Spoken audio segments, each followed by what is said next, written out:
So, you want to be a contractor. Ever wonder what it takes to become a contractor? The journey they go on to get where they are now, or the crazy things they see and hear on the job site? Well, you're in the right spot. Welcome to So You Want to Be a Contractor, the podcast.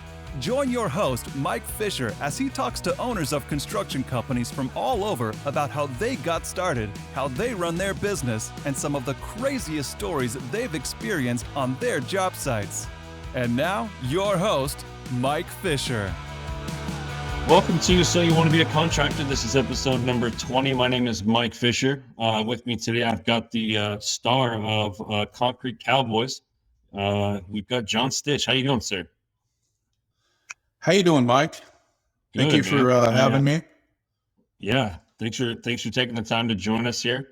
Kind of how we get all these started. We want to hear your story. How did you get into this industry, and what led you to where you are now as a concrete guy? You know, I got into construction right after high school. And I was an athlete, so I played football. And while I was going to football, I got a summer job working at a contractor. He was a home builder, a pretty big home builder in Southern California here. And they're actually still building. I think it's a fourth or fifth generation company. I won't name them, but pretty respectable. And I started working for them in the summer of my first year at college. And it was kind of funny because I was actually working at the owner's house, and he lived in a pretty good size, mansion in this nice gated community. And what I didn't know is that he had this giant bird cage. It was probably, 15 feet wide by 20 feet tall or something crazy. And it was wood and wire.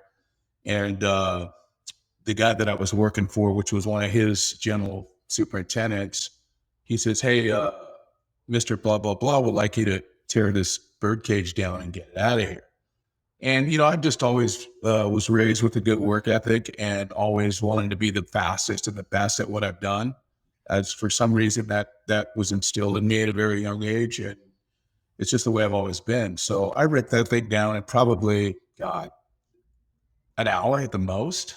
And I had it all stacked up and the wire all rolled up and got it out of there. And just then the guy came out of his house and he says, the guy's name that I was working for was Nick. And he says, "Hey, Nick, get over here." And he says, I don't know who this guy is, but I want him on one of my crews like now.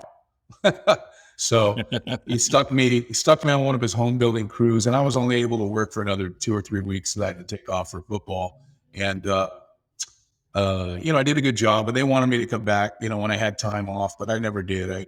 I got into the concrete business because all of my friends had worked for this one gentleman that's still, they're another, I think it's third generation company going right now. I'm still good friends with them. And so I started working for him, and I worked for him for about, I think it was a solid 8 to 10 years. And that was in the 80s, probably 83, 4, 5, somewhere around there. Somewhere in there, yeah. And they taught me a lot, they specialized in podium deck structures and structural concrete. And it took me, not too long before I became a foreman and started running work for the guy. And he was union when I first started. And then he went non-union after like 6 months of me being there. And that was his whole plan of attack anyways. And he ended up getting rid of most of his crews because they were all, I hate to say this, but they were spoiled union guys.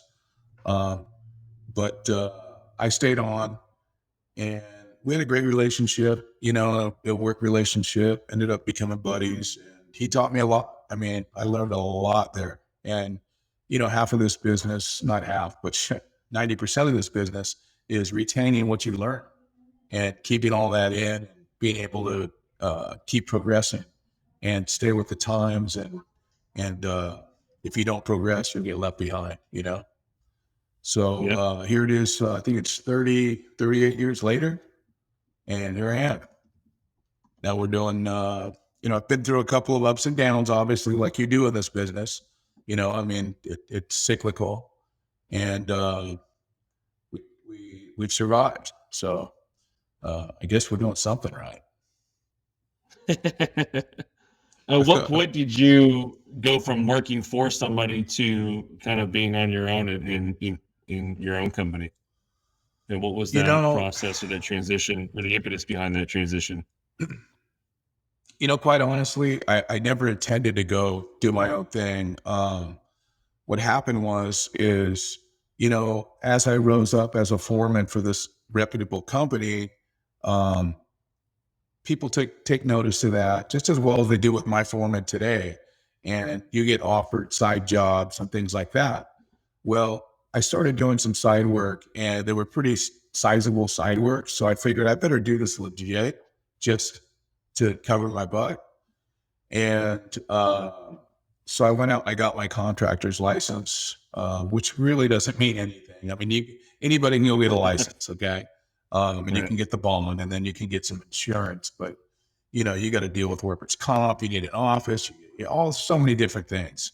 And I never intended to go out and be a contractor.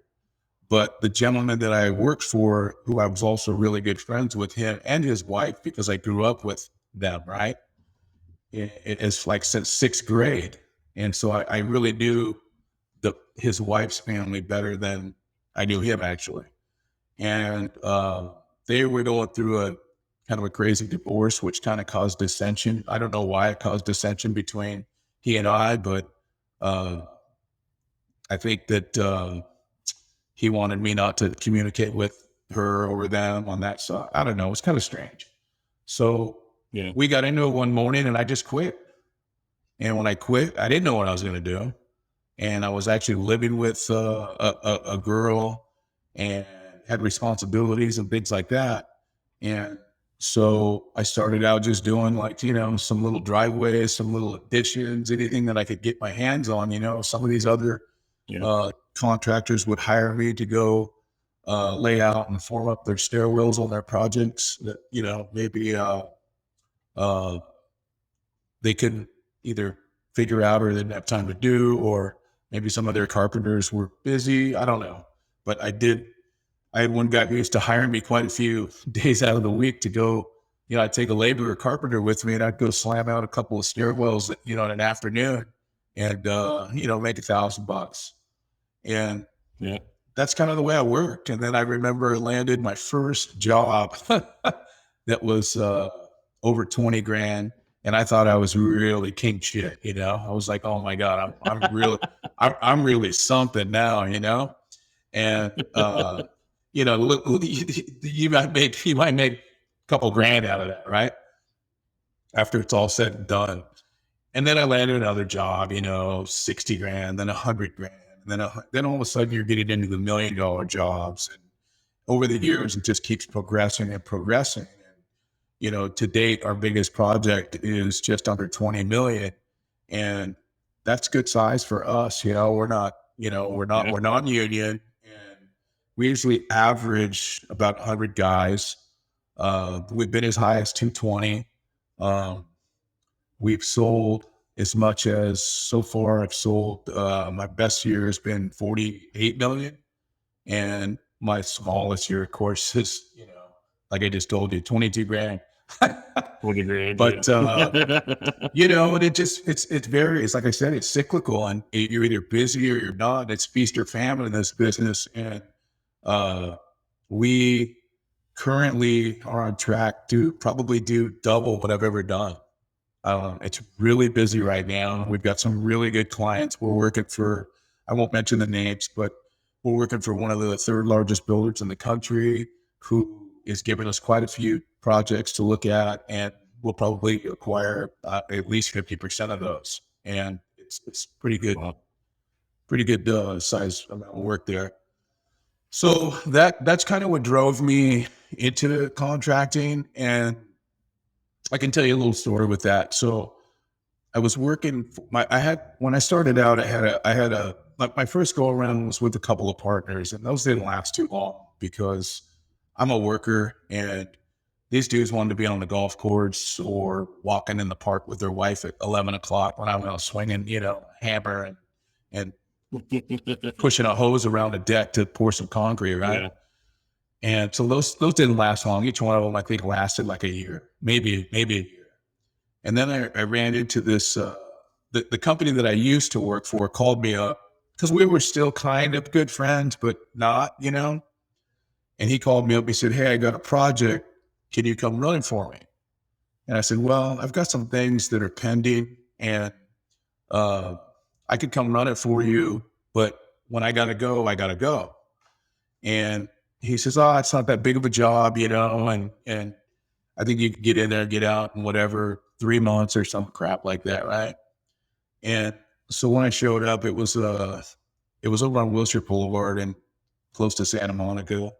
And I think it was a 45,000 square foot single level structure with a bunch of ridiculously stupid design, in my opinion, of a receivership / warehouse attached to it that it wasn't very big. It was probably 60 by 60 and 20 feet tall. And it had concrete walls all the way around it. And it was only a 12-foot high deck or something ridiculous. It was a Stroud's. It's been changed since. But so there was this Israeli guy who was one of the owners, right? And he was also the GC.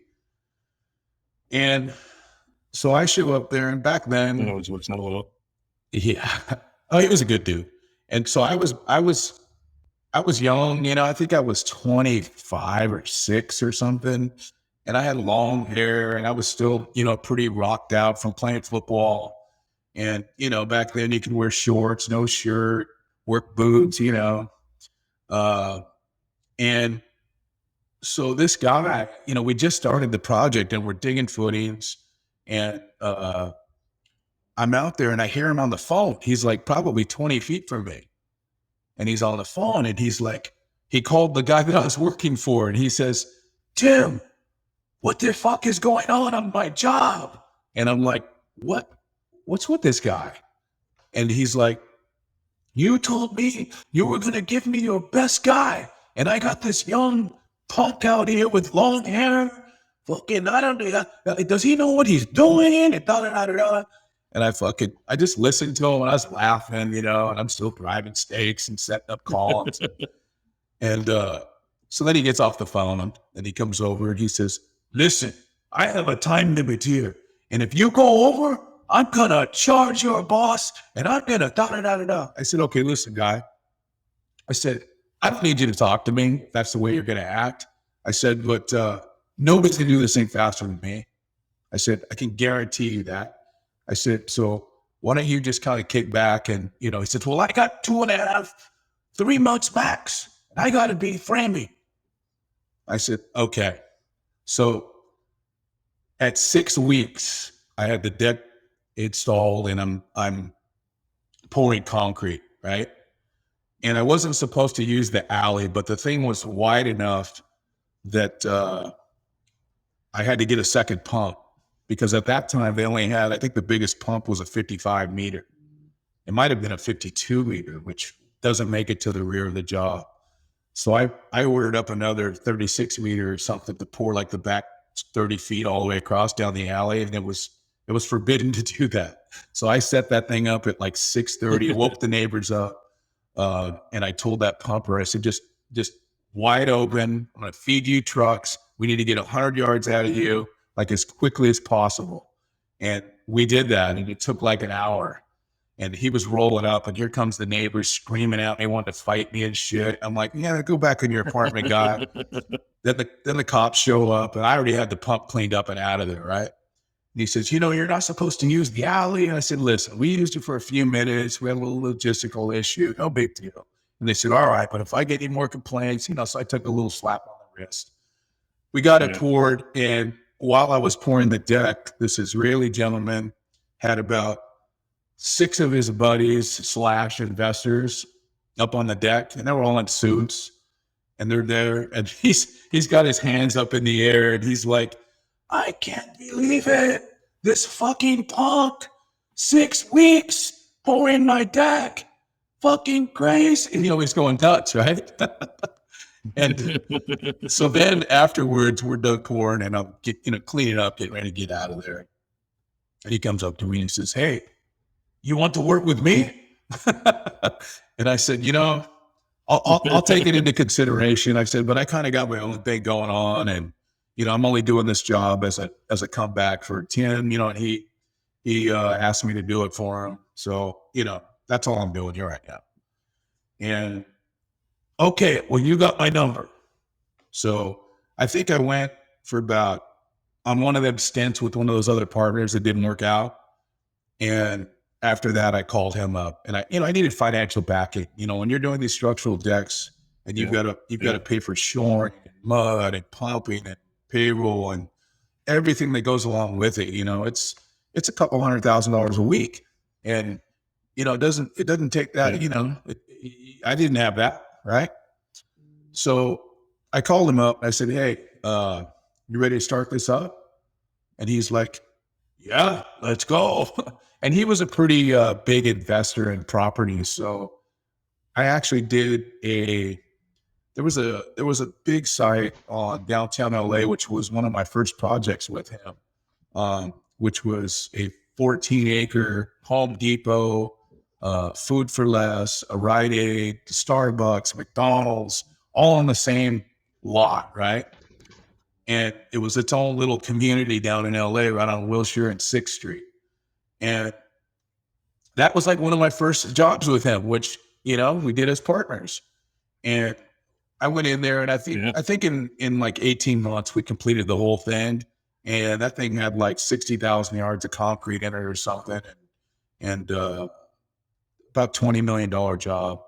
And that was my first experience as a partner with a real partner who could financially back me. And we made some good money. We went on and we did a few other projects that were good size. And then he was older, so he really didn't want to be in the concrete business. And that was it. We kind of separated, but he helped me vault up to that next level. Yeah, I was gonna say that's something that, like you said, kind of gets you to that next level. I have to imagine, kind of coming from the operations side, right, and coming from the field, you kind of probably went to the school of hard knocks for the business aspect of it, right? The back office and the hiring and all those kind of things. But what was one of the? I mean, I'm sure you struggled probably with a lot of it, but what was one of the biggest struggles and biggest hurdles to kind of overcome in that side of the business as you were growing? As we're growing, and we're currently growing right now again. Yeah. And it just takes a lot of money. I mean, as the payroll gets up to $200,000 a week, and that doesn't include, all the other expenses that come along with it. Yeah. We're purchasing new equipment. We're working we're doing a lot of prevailing wage, which, it's not the smartest thing when you're growing, because it does take a lot of money to fund that, and they hold your retention until the very end of that project, which, some of these projects are good size. So that's a lot of money. Yeah. And you won't see it till it's done. And you're putting out big dollar for these guys. And the problem is you can make really good money on prevailing wage if you can fund it. Right. And so far we're doing okay, but it's a struggle. I'm not going to lie. And then when we start working for these other contractors that are bringing us, larger and larger and larger projects, because that's the way this business goes. Is you start out and it's like a ball that's rolling downhill. It just keeps picking up momentum and keeps, getting bigger and bigger, like you see in the cartoons, right? And that's kind of the nature of this business. If you're a decent contractor, right, and you have ethics, and you don't screw anybody along the way, and you give and you take, and you don't just always take, right? People will want to work with you, and I think I have that reputation. And they want to see somebody that's going to lead them, right? They don't want somebody that they're going to talk to and is passive and this and that. When I walk into a meeting, I'm the leader. I want to make sure I'm leading that meeting, and there's a reason for that. And that was something that my grandfather always taught me, is that, hey, when you do something, have confidence, know your craft. You better know everything, right? And that's what I try to teach my boys now. I got 3 boys and a daughter, and my boys, one of them actually just started working for me in the office here about a month ago, and he's 20. And I try to instill that in them, is just have confidence, and you better know your craft. I mean, when you go into these projects you go to meet on one of these projects. I mean, let's face it, you go sit down with a big company, they've got 10 people in there. And if that's a sizable project, even if it's a little one, but a sizable project, they've got 10 people in there. They're going to sit down and they're going to grill you with questions. Yeah. And if you don't have answers, you're probably out. You probably won't get the job. And it's just kind of the way it goes. And you better know what every trade's doing. You better know what you're doing. You better know those plans upside down, right? I usually don't even study the plans until it comes to that point. When they call and say, hey, we want to have a meeting with you because your price is right there, which usually means you're too damn low. So we get we get into the meeting, and that's when you need to be prepared. Yeah. And so if you don't do your homework and you don't walk in there with a so-called, dog and pony show, you're not going to get the project. There's one hiccup. You got one guy in the corner who asks you a question and you're like, and you can't answer the question. That's it. You're done. Yeah. Yeah. And it's kind of strange, but that's the way it goes. Yeah. And when you walk in there, you've got to be able to, at least me, myself, when I lead a meeting, I'm in there, I'm telling them what I want from them. I don't want them to tell me what they need from me, because I know what they need from me. I tell them what I want from them and what I want their MEPs to be doing, and how much I read my own schedule and I put all their MEPs in it. And I tell them your plumber only has this many days, your framer has this many days. And I don't want them to go over, because we can work together on it and we might have to cram in, the same spot for a couple of days. So what? That's the way I grew up in this business, just everybody on the deck at one time. And it is what it is, but people hate it when they're doing it. But when it's done, everybody makes money. Right. And that's what people fail to realize while they're bitching about, while they're bitching about having to work with someone else, or he's on the deck, or he didn't give me the extra day, he's got his guys up here. Well, you can bitch at me now, but look at your results later when you get your profit on the job and you didn't spend those extra 3 days. And it makes a big difference, especially when you're doing multi-level. So, I mean, getting to that level too. I mean, obviously it takes quite a bit of manpower. I mean, that's a struggle for everyone right now. But I mean, if you're growing and you've got, you're looking at growing the way you guys are growing, and not being union, where you can just, pick up the phone and tell them you need 20, 30 guys next week or whatever it is. What's that process like for you guys? Where are you finding success? What's been working for you guys? Where are the struggles? Finding that quality labor.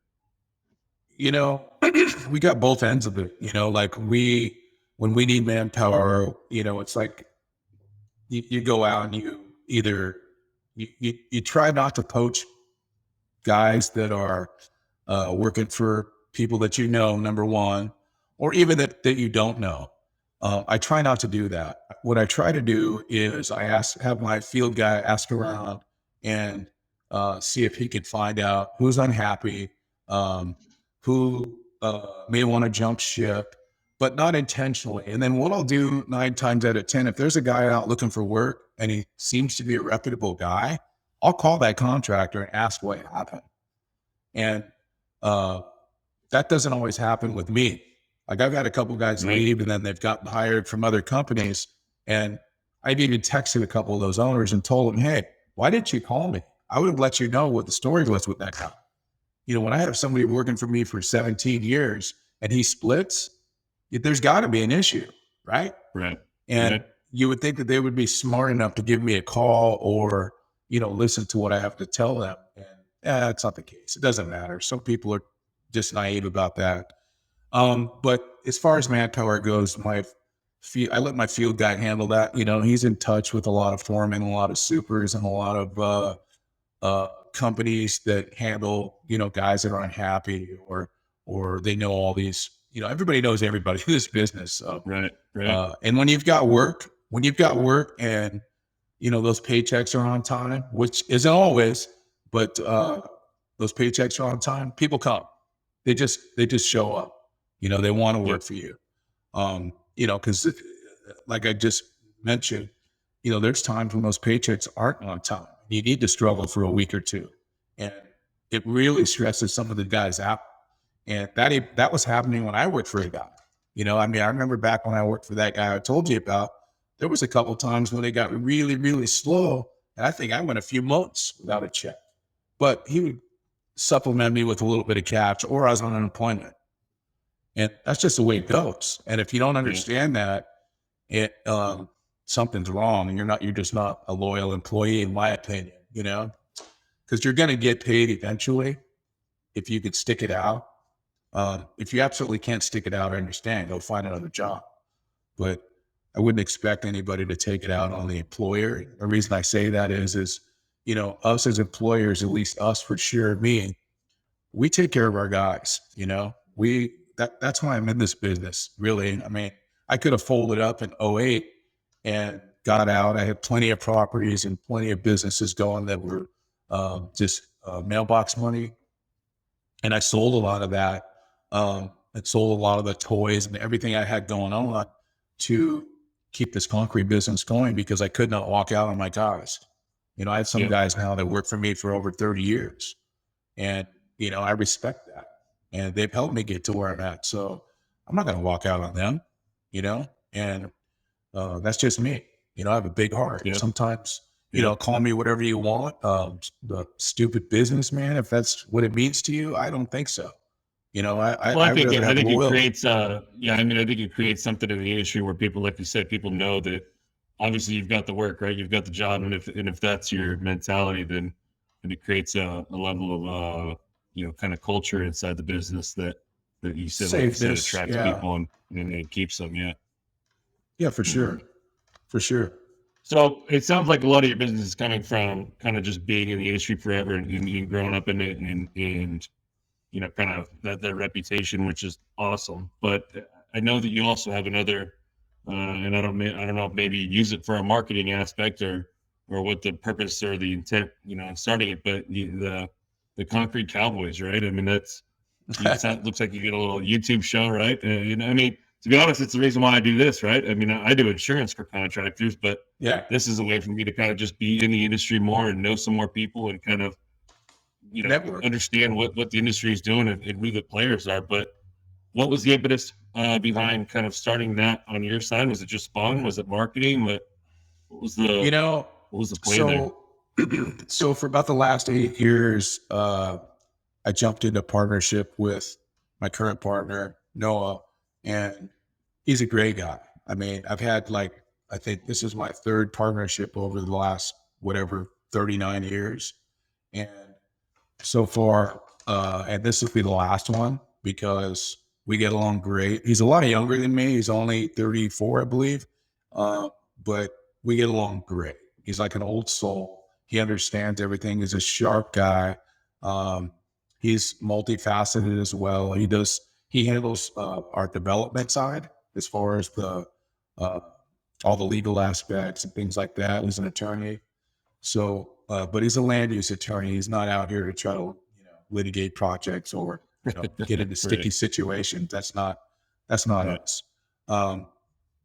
So he handles the development end of it, gets, the architects and the engineers and all the MVPs and plans out the projects, and then I'll go in and build. So we have that aspect of this business too. It's a company called Leap of Faith that we do small lot subdivision. We do modular building. We're one of the leaders in that industry. We're set to probably this year in 2022, we're going to set about 150 homes. And that'll be on the development end. And we're just looking to do bigger projects from there on up. But anyhow, he also has a production company that he started with his brother. His brother's a producer. He's a producer. And they've done a few Netflix shows that they've got out there, some documentaries and stuff.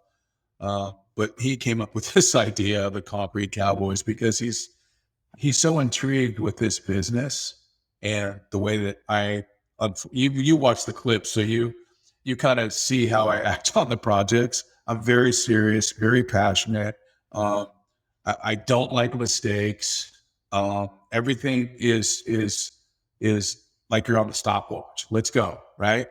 And that's because if you don't get the concrete down in time, you've got finishers up there, you've got pull-ups, you've got mud sitting in the hose, you've got everything, traffic, just everything is so calculated. And it has to be like a smooth operation. Otherwise, it creates tension and mistakes and things like that really upset me. So when I go to a project, I am strictly directing traffic or whatever it takes, because the key is to get those trucks to that pump as fast as you can.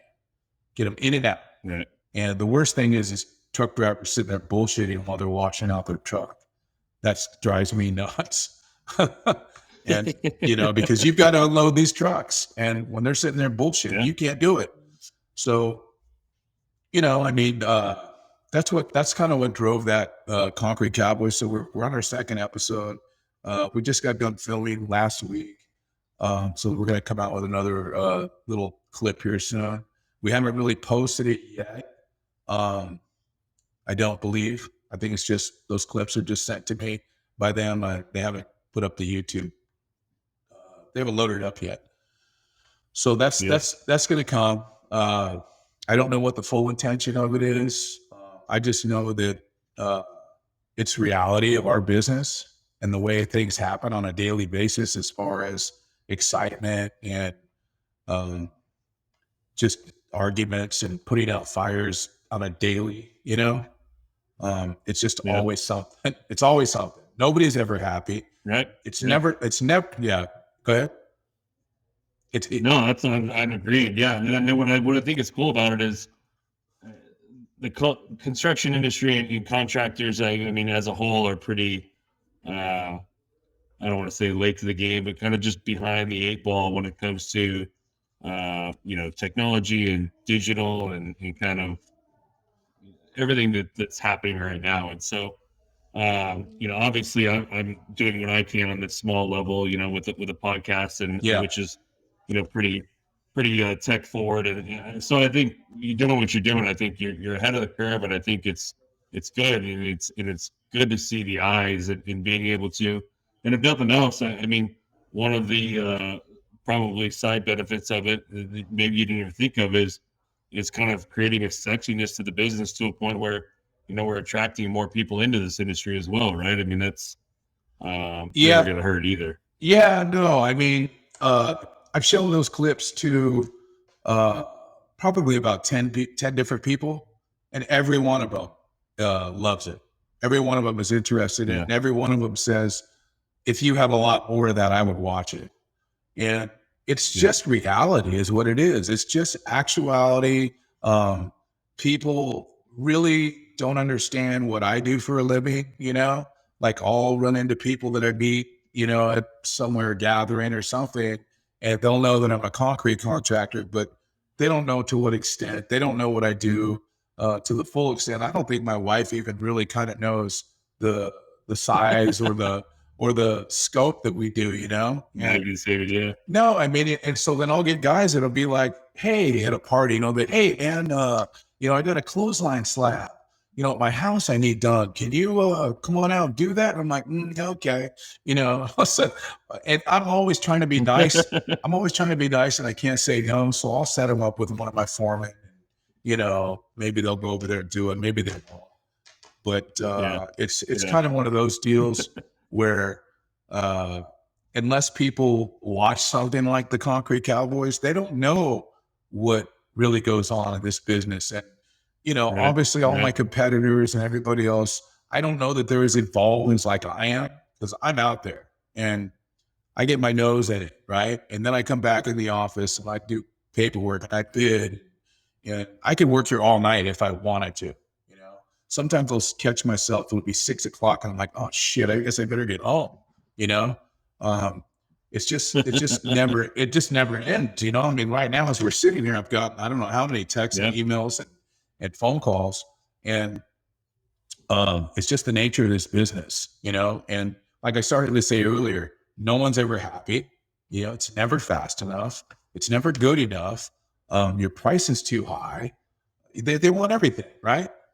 But you just got to Yeah. grow to know all that and have a thick skin and learn to say no. Okay. Which I've, in the last, I don't know, 10 years, I've learned to finally be able to say no. Okay. And I don't care, and shove it up your ass, you know, things like that I would never say. Well, Started out. that's an important part of the evolution, right?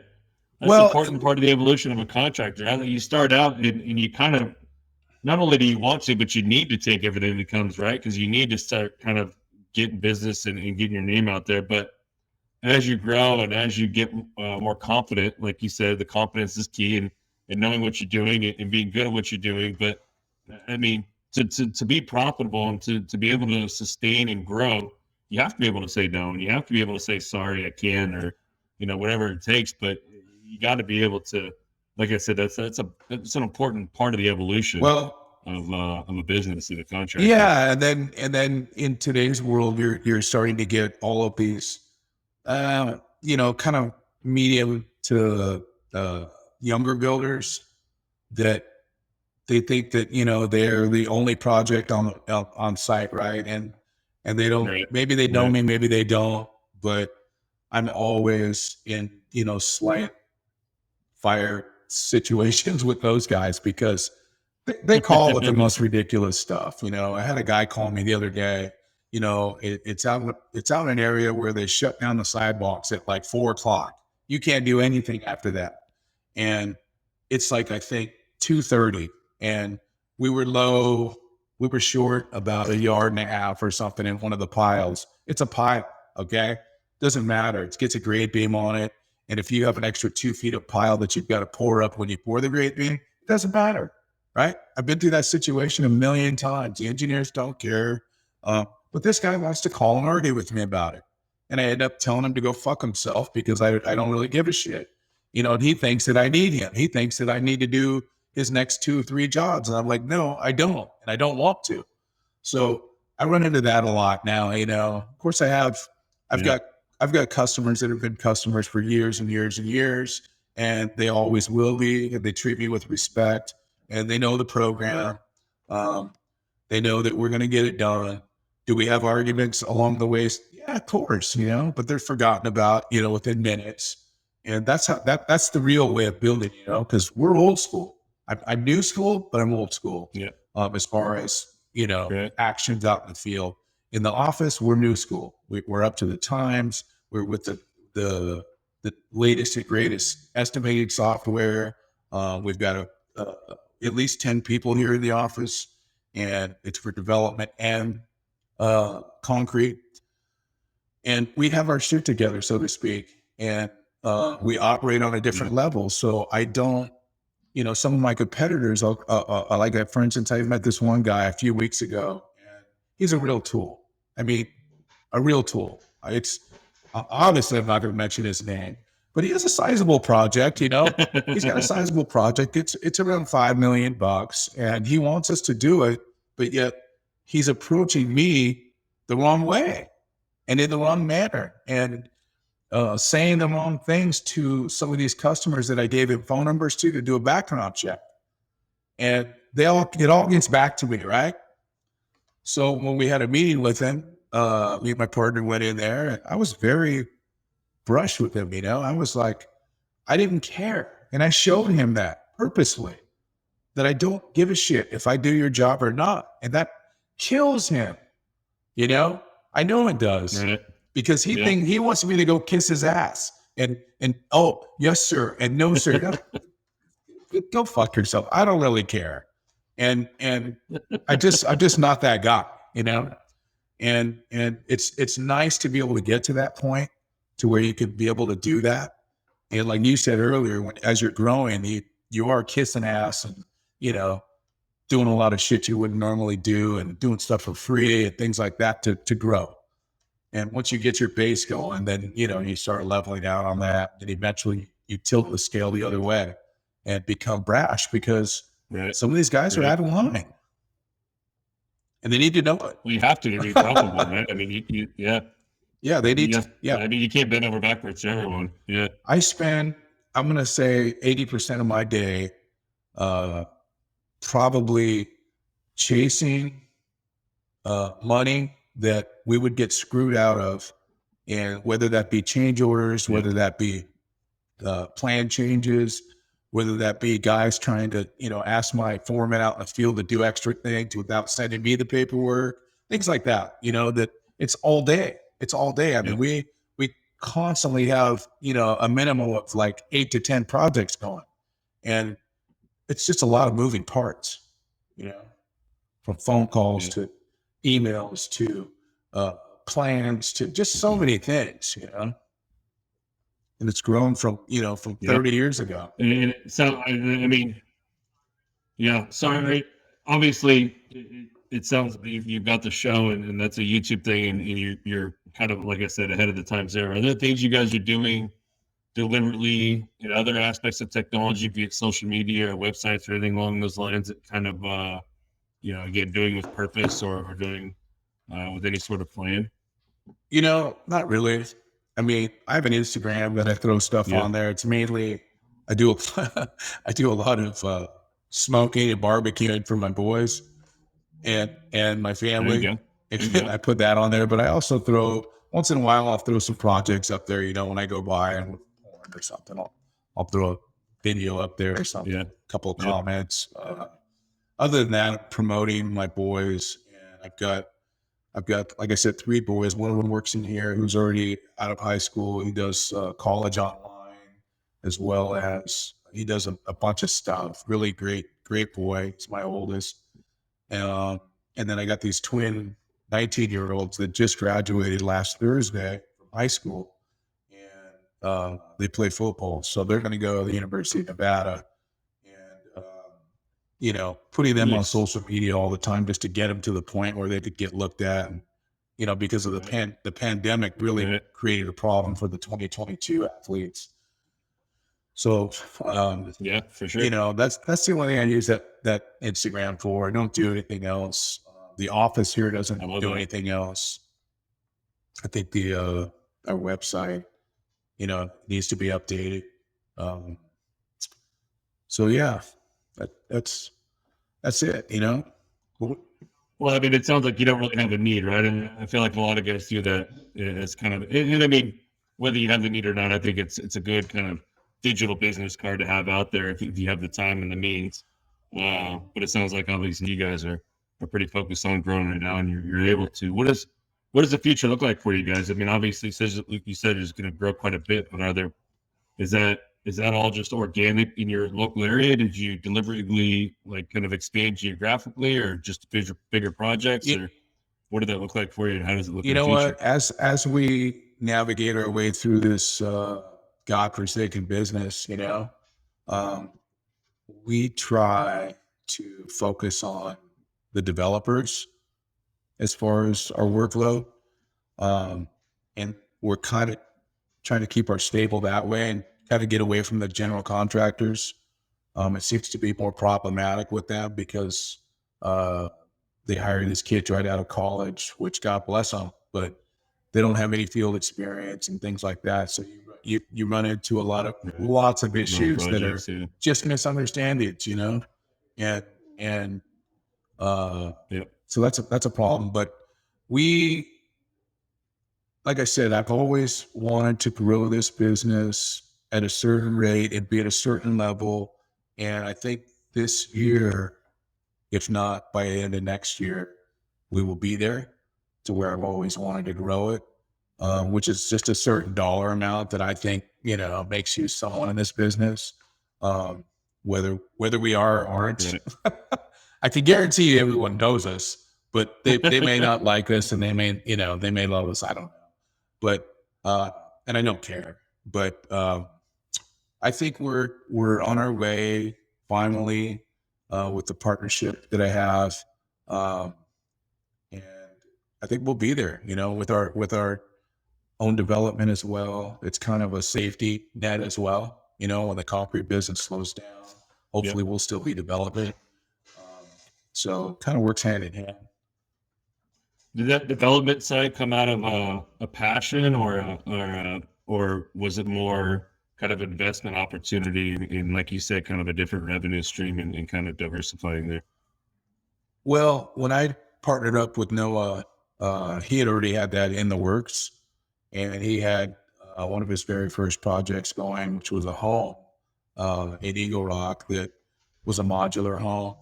And there's so many moving parts in this, in that industry, that I had to learn a lot. Yeah. I learned a lot on that project, but then our second project, which we weren't partners, we haven't been partners in the development only until like a year ago.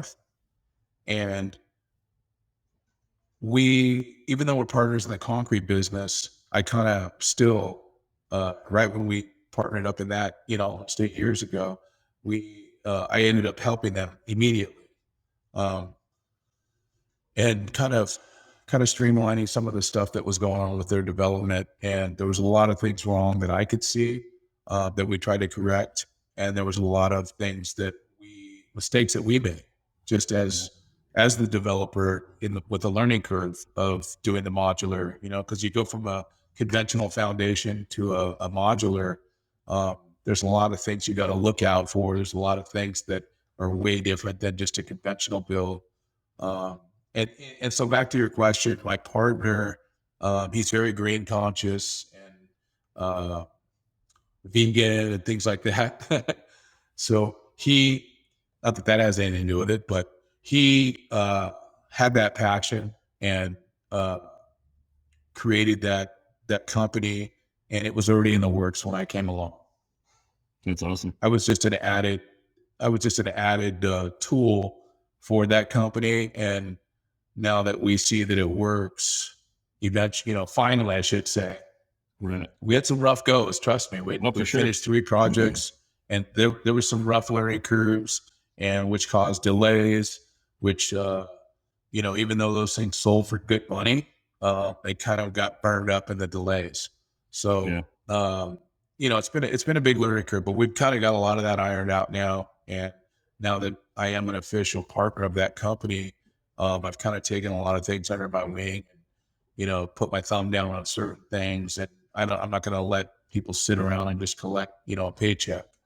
And not that he would do that, but he's a very busy guy and doesn't always have time to sit back and analyze those kind of things. Very cool, man. Joe, this has been rad. I look forward to kind of following you guys and watching you as you hit that number on the concrete side, and for sure look forward to the concrete Cowboys coming out and being able to help you out and promote that everywhere. Perfect. If you don't need a cameo from an insurance guy and want to get some real talk on there, let me know. I can for sure. It's fun stuff too. But I'm just kidding. Insurance is boring as shit. Nobody wants to listen to that stuff. It would be the most boring reality show on the planet. But So anyway, thanks, man. I appreciate it. Before we let you go, I want to let everybody know, give you a chance to kind of give you shout outs and let everybody know where to find you, or how to get in touch with you if that's some of your shit, or just kind of all your plugs if you got them. We're completely concrete.com is our website. And then leapoffaith.com is our website. And then my Instagram is just, I think it's Stichler32. I don't know why that's that. I had I had a nickname of somebody started calling me that, Stichler, and I'm like, what the heck? So like it's high school football. Stichler Stichler32 is my Instagram, which is just going to show you a bunch of photos and videos of my boys and my barbecue and some of the projects. But other than that, hit us up. I mean, Concrete Needs, it's got all my info there, and you guys can hit us up. But we really don't advertise. Cool. We've been fortunate enough that we didn't have to, so that's great. We'll have to get together on some smoking techniques too. For sure. For about a year now, but my brisket's getting pretty good. So Oh yeah. From, Well, Second after you check Trading out my Channel, Insta, so you would call me, let me know which one you there want, you go. which one you need lessons on, because me and my boy Chad have got it down. That's rad. Very cool, man. Well, John, again, I appreciate it. Thanks so much. Stay safe out there, and look forward to keeping in touch. Thanks, Mike. Thanks, Appreciate John. it. Appreciate it. Thank you. Hey, thanks for listening. If you had a good time, be sure to hit that subscribe button to get all the latest episodes. And if you had a really good time, leave a review to let us know what you thought. Until then, go gather some crazy stories on your job sites, and we'll see you next time on So, You Want to Be a Contractor.